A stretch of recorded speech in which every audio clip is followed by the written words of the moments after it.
Excellences, Monsieur le Président, Monsieur le Secrétaire général, Excellences, Mesdames et Messieurs, j'aimerais de prime abord vous réitérer mes félicitations les plus vives à l'occasion de votre élection à la tête de l'Assemblée générale et exprimer notre profonde gratitude à l'endroit de votre prédécesseur pour le travail accompli. Nous nous réunissons à un moment où les conséquences des crises multiples, sécuritaires, économiques et climatiques, continuent de frapper nos pays. La pauvreté persiste et s'aggrave à certains endroits du monde, les désastres écologiques prolifèrent, entraînant dans leur sillage d'innombrables victimes.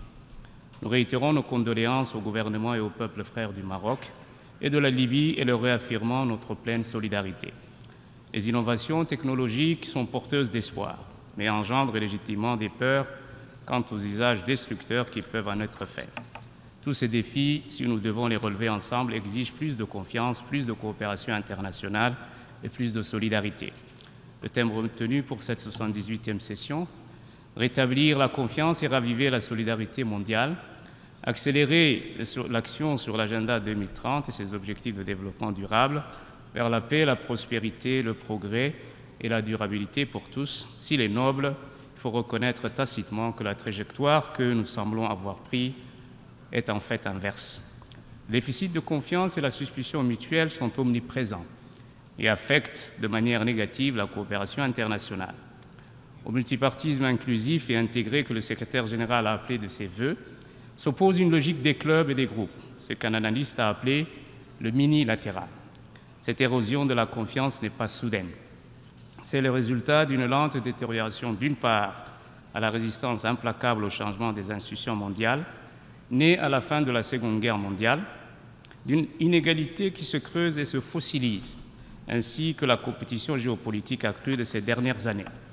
Elle n'est cependant pas, de notre point de vue, irréversible. Il est donc impératif que nous investissions massivement dans les efforts multilatéraux pour renforcer la confiance et la solidarité entre les États. Au cœur de cet effort se situent pour nous les Nations unies. Ensemble, imaginons un système multilatéral qui tienne compte des réalités géopolitiques du moment, y compris la prolifération de ces groupes, non dans un schéma de compétition institutionnelle, mais de complémentarité renforcée, de coordination étroite, où tous, sans réserve ni hésitation, s'engagent à renouer des liens de solidarité forts et indissolubles. Nous devons réapprendre à nous faire confiance.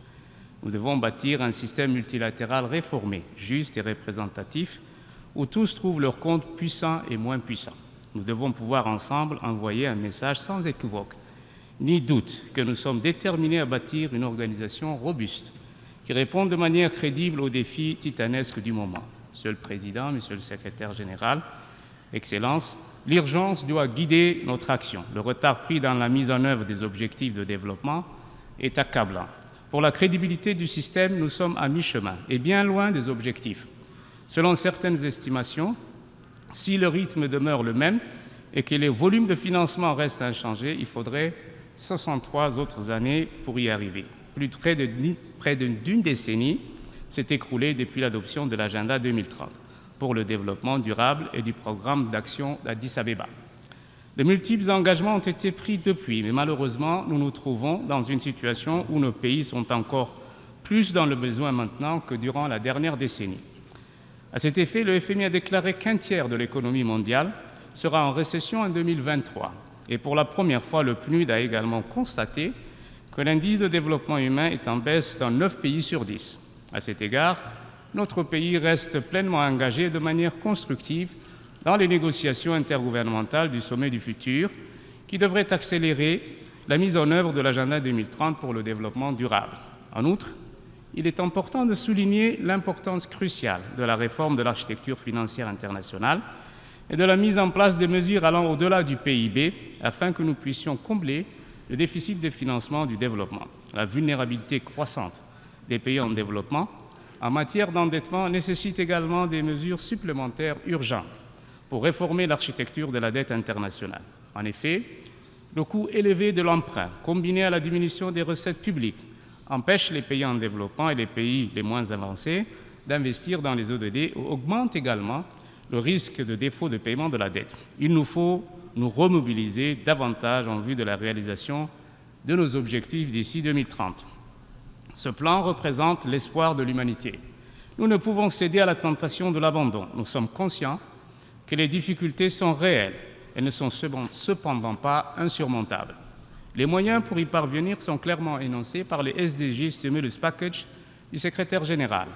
Les actions urgentes qui y sont identifiées, à savoir l'amélioration de la soutenabilité de la dette, les réformes des banques multilatérales et de développement, dont le soutien est crucial afin d'accroître le financement des objectifs de développement durable, le renforcement du filet de sécurité financier mondial, la réduction des risques systémiques pesant sur la stabilité financière, le système monétaire international et le renforcement de la gouvernance mondiale et de la cohérence des politiques constituent les bases d'un plan de sauvetage des objectifs de développement durable.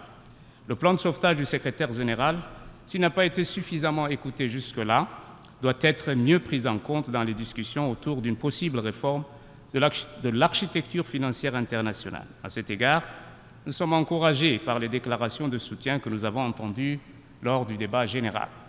La réforme de l'architecture financière internationale, notamment du FMI et de la Banque mondiale, ne peut pas attendre. Nous devons renforcer la participation des pays en développement à la prise de décisions économiques internationales, à l'établissement de nouvelles normes, afin que nous puissions nous adapter au changement de l'économie mondiale.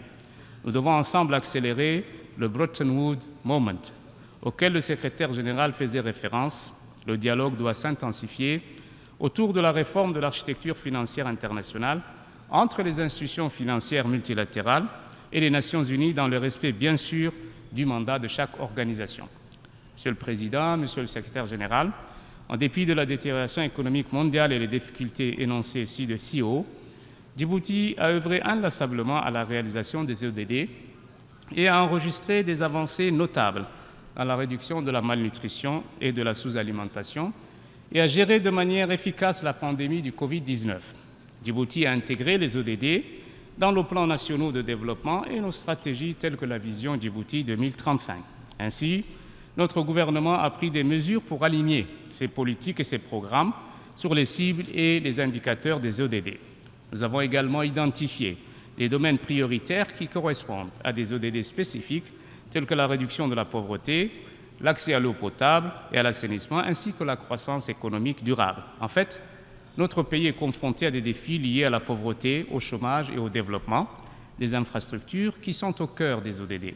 En outre, nous avons réussi à collaborer avec des organisations internationales, des donateurs et d'autres pays pour mobiliser des ressources et des expertises en vue de la mise en œuvre des ODD. Ce partenariat contribue à renforcer le soutien pour atteindre ces objectifs. Nous avons également travaillé à améliorer notre infrastructure de données pour mesurer et rendre compte des indicateurs des ODD. Notre pays est situé dans une région vulnérable au changement climatique. C'est pourquoi nous avons déployé d'importants efforts dans le domaine de l'action climatique en alignement de l'ODD 13, Action pour le climat. Ces efforts comprennent des projets d'énergie renouvelable et des mesures d'adaptation.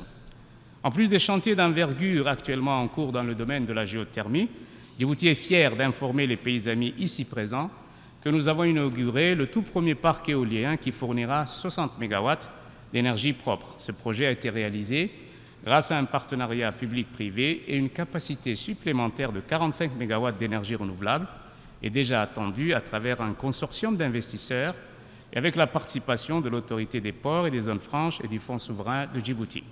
Le projet sera le premier investissement international notable dans le secteur énergétique à Djibouti, d'un montant de 122 millions de dollars, et créer le premier producteur indépendant d'électricité du pays et servira de modèle aux futurs investissements privés. Le système de santé et d'éducation sont également des priorités et nous nous efforçons d'améliorer les services de santé et les opportunités éducatives, notamment dans nos zones éloignées et mal desservies. Le développement des infrastructures est également crucial pour la croissance économique et la durabilité à Djibouti. Et notre pays investit dans les infrastructures de transport et de logistique pour renforcer la connectivité régionale et le commerce en vue de devenir un hub logistique international et régional. Enfin, dans le domaine de la paix et de la sécurité, Djibouti a joué un rôle majeur dans les efforts de maintien de la paix régionaux et cherche à maintenir la stabilité dans toute la région de la Corne de l'Afrique. Tous ces engagements envers le ZDD les ODD, reflètent les efforts de notre pays pour relever les défis pressants et améliorer le bien-être de notre peuple tout en contribuant au développement durable mondial. Monsieur le Président, Monsieur le Secrétaire général, le changement climatique demeure une menace existentielle pour nos pays. C'est une réalité particulièrement aiguë dans la Corne de l'Afrique, mais partout ailleurs dans le monde aussi. Le séisme qui a causé la perte de plusieurs milliers de personnes au Maroc, ainsi que l'immense isolation causée par le cyclone Daniel en Libye, sont là pour nous le rappeler. D'où l'urgence d'honorer les engagements pris dans l'accord de Paris, et si rien n'est fait, l'impact négatif du changement climatique continuera à entraîner des perturbations importantes, y compris la multiplication des événements météorologiques extrêmes, la raréfaction des ressources, l'élévation du niveau de la mer et l'augmentation des personnes déplacées, l'aggravation de la faim et de la pauvreté. Nous sommes profondément déçus que la promesse de mobiliser chaque année 100 milliards de dollars n'ait jamais été tenue. Nous appelons vivement les pays développés à tenir cet engagement. Nous nous réjouissons de la décision cruciale prise lors de la COP27 à Sharm el-Sheikh de créer un fonds pour les pertes et dommages. Nous en appelons à son opérationnalisation rapide et formons le vœu que les recommandations du comité de transition sur le mode de fonctionnement du fonds pourront être adoptées lors de la COP28 qui se tiendra prochainement aux Émirats arabes unis. Monsieur le Président, Monsieur le Secrétaire général, nous sommes encouragés par la détermination du gouvernement somalien à mettre en œuvre les priorités nationales clés sur la base du dialogue, y compris la fiscalité fédérale et les amendements à l'architecture de la sécurité nationale. Nous l'exhortons à poursuivre ce dialogue, en particulier sur le processus de révision constitutionnelle et toutes les autres questions qui demeurent en suspens. Le combat pour libérer le territoire somalien des forces Al-Shabaab est un combat vital. La mobilisation de toutes les forces somaliennes sous la direction de son Excellence, Monsieur le Président Hassan Sheikh Mahmoud, mérite d'être soutenue sans réserve jusqu'à l'accomplissement du but ultime. Cependant, nous exprimons la crainte que les gains obtenus sur ce front ne soient remis en cause par la baisse du nombre de soldats de l'ATMIS, dont nous saluons le courage et l'abnégation. Si nous comprenons les contraintes liées aux ressources financières disponibles, les conséquences de nos décisions méritent d'être soigneusement considérées. La Somalie, à cette étape critique, a besoin d'un soutien maximal à la mesure de la menace qui pèse sur elle. Nous demeurons préoccupés par la détérioration de la situation sécuritaire au Soudan et appelons à la mise en place rapide d'un cessez-le-feu et la reprise immédiate des pourparlers visant à l'arrêt des hostilités et la négociation politique pour une sortie de crise. Djibouti, en tant que président en exercice de l'IGAD et sous le leadership de son Excellence M. Ismaïl Omar Guelleh, président de la République de Djibouti, est déterminé à œuvrer pour une paix durable dans ce pays frère avec lequel nous partageons des liens politiques, historiques, culturels étroits. Au Sud-Soudan, nous nous félicitons de la signature en 2018 de l'accord de paix revitalisé et appelons à la mise en œuvre accélérée des dispositions de l'accord demeuré en suspens afin de conclure la période de transition. Au Yémen, voisin, nous convenons avec les membres du Conseil de sécurité que l'issue durable hors de la crise est la conclusion d'un accord de paix inclusif. Nous nous félicitons du transfert du pétrole du superpétrolier en décomposition FSO Safer, amarré au large de la côte de la mer Rouge au Yémen, vers un nouveau navire. La République de Djibouti s'est engagée dès le début et au plus haut niveau dans un plaidoyer auprès de la communauté internationale afin qu'une solution coordonnée sous les auspices des Nations Unies se mette en place. Si notre région et le monde n'avaient pas agi, les côtes de la Corne de l'Afrique et de la péninsule arabique auraient été polluées, exposant les communautés à des toxines mortelles et contaminant les réserves d'eau potable de toute la région. La navigation via le canal de Suez aurait été perturbée, interrompant la nourriture, le carburant et les fournitures vitales, ce qui aurait exacerbé les conditions humanitaires déjà désastreuses au Yémen. Outre le principe de base, arrière de repli et de coordination d'activités délicates et cruciales, la République de Djibouti a servi aux Nations Unies dans le cadre des opérations de sauvetage du FSO Safer, de plateformes de sécurisation et de stockage du pétrole brut. Plus d'1 million de barils ont été transférés dans un navire nommé le Nautica. À travers cette collaboration, mon pays et les Nations Unies ont épargné à la région une catastrophe écologique hautement dommageable à l'environnement, à l'économie et à la santé de l'ensemble des populations des pays riverains de la mer Rouge. Et réaliser également l'exploit d'éviter à la communauté internationale une marée noire dont le seul coût de nettoyage est estimé à hauteur de 20 milliards de dollars. À l'heure où le monde est confronté à une multitude de crises urgentes, il s'agit là d'un point positif et d'un exemple modèle de coopération internationale. Maintenant, nous devons terminer le travail en retirant le SAFER de la mer Rouge. Nous sommes gravement préoccupés par l'escalade de la violence et la reprise des hostilités dans le conflit israélo-palestinien.